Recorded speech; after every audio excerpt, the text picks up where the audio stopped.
I, Dr. Ijaz Ahmed Bhatt, Senior Lecturer, Department of Prosthodontics, Sunitha Dental College and Research Institute. This video lecture is about tooth implant connection, which is a controversial topic whether we should go for tooth implant connection or not. The controversy and the debate is going there whether we should go for tooth implant connection or not. Earlier, implants were used in edentulous patients. Now, in partially edentulous patients, we are also using implants, which lead us to tooth implant connection. It is less than ideal to connect rigid and closed implants to relatively mobile dentition. The problems which have been associated with the tooth implant connections have been overstated over the years because we don't have long-term clinical studies which can conclude whether we should go for tooth implant connection or not. What is the main problem?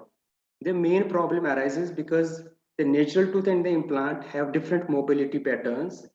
For example, in tooth, there is PDL which act as a shock absorbers, and there is less amount of stress which is transferred to the surrounding bone around the tooth, and the tooth has higher degree of movement which is 150 to 200 micrometers, whereas in implant it is a rigid and close connection with the bone, and there are more stresses transferred to the surrounding bone.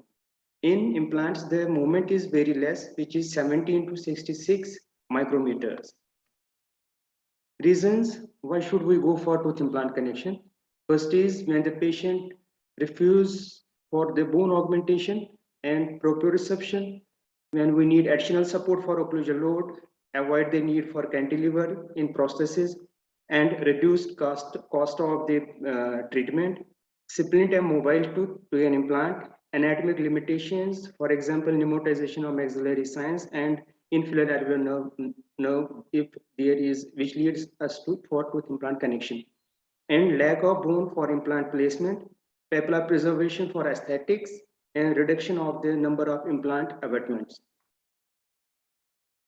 Now, if we go for tooth implant connection, there might be some technical problems which may be implant fracture, cement bond breakdown, abutment tooth fracture, prosthesis fracture, abutment screw loosening, framework and veneer fracture, tooth intrusion. These are some pictures which shows the tooth implant fracture, connection loosening, and abutment screw loosening. Now, when we go for tooth implant connection, we can connect it with the two type of connections. One is non-rigid connection and other is rigid connection. In non-rigid connection, there is tooth intrusion, but the bone loss is very less. And in rigid connection, it prevents the tooth intrusion, but relatively there is more bone resorption as compared to the non-rigid connection. Now, first technical problem is tooth intrusion. There were various studies conducted for tooth intrusion, and according to the Ryder and Parrell, which concluded that 3 to 5.2% of the cases shown tooth intrusion. Out of these, 50% of the tooth intrusion happened in the patients which were Brexers, non-rigid semi-precision attachment was used, and female portion of the keyway was in the natural tooth, and telescopic crowns were used over the abutment.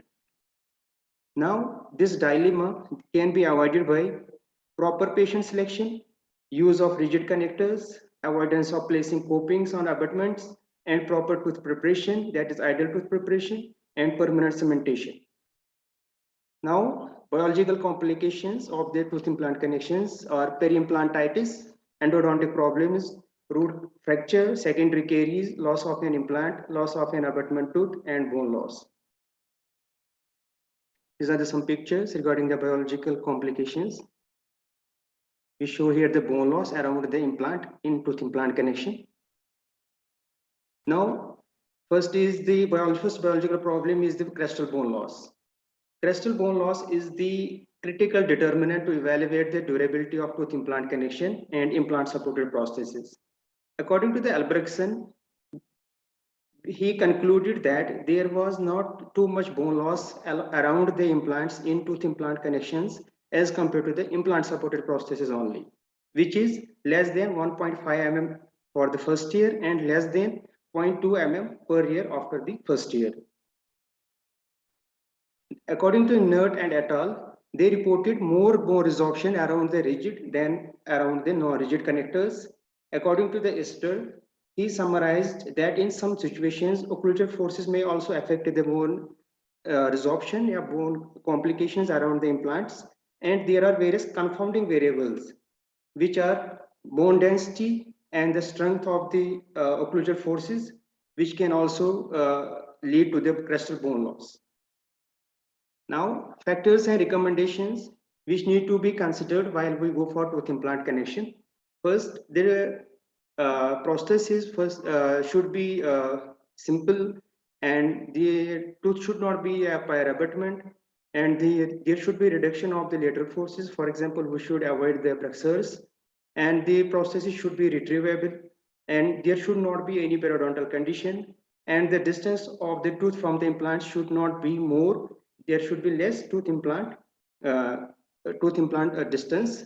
And in mandibular flexion, we should also keep in consideration in mandible that there is flexion if we go for the cross arch tooth implant connection. Various studies, for example, meta-analysis, in this it was summarized as there for first 5 years there was no complication, but in after 10 years their tooth implant connection has shown complications in comparison to the implant supported prosthesis only.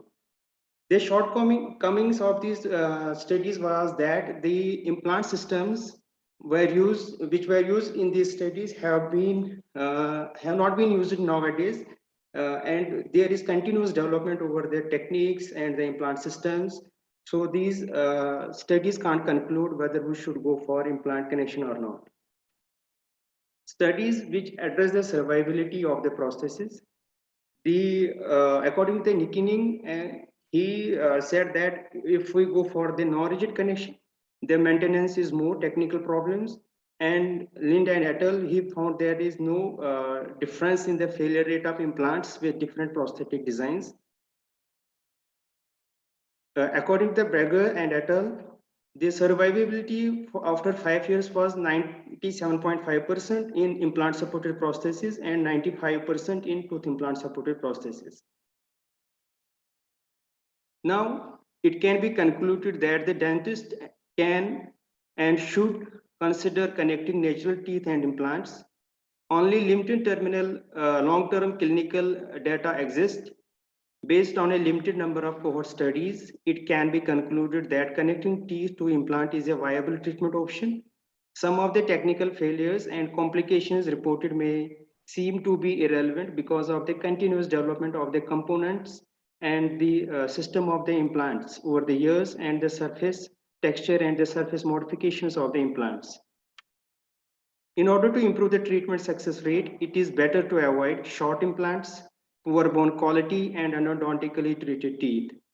Also, using rigid connection and permanent cementation are associated with less tooth intrusion and less complications. No conclusive studies are available to show the best number of implants and teeth to be connected. Therefore, the further long-term randomized clinical studies with large sample sizes are required. Thank you.